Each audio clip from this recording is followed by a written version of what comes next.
রূপসী ইউনিয়নের রূপসী high school football খেলা মাঠে গরুর হাট। আমরা এখানে গরুর হাটে অনেকেই আসছে। আমাদের খুব সুপরিচিত মানুষ, চেয়ারম্যান সাহেবের ছোট ভাই, তার লগে দেখা। গরুর বাজার কেমন? মোটামুটি ভালো। ক্রেতা এবং বিক্রি সামঞ্জস্যপূর্ণ মার্কেট আছে। ধন্যবাদ। তো ওই মার্কেটটা যা জানলাম যে সামঞ্জস্যপূর্ণ মার্কেট আছে, ক্রেতা এবং বিক্রেতার জন্য উভয়ের জন্য সাশ্রয়ী বাজার। তাহলে মেন কাউন্টারে চলে আসবে। এখানে চাল মিট শনাক্তকরণ ভুল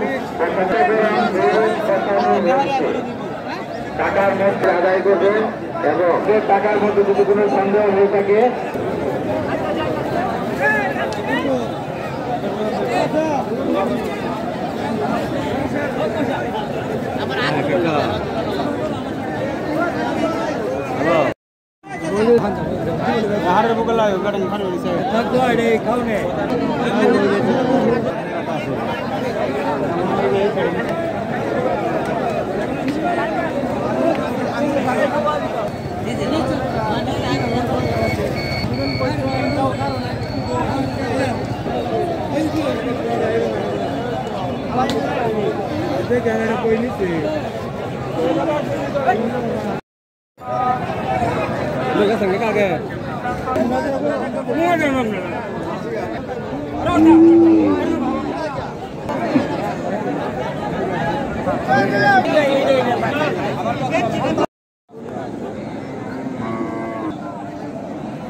ফুলপুর উপজেলার রূপসী ইউনিয়নের রূপসী বাজারের গরুর হাট।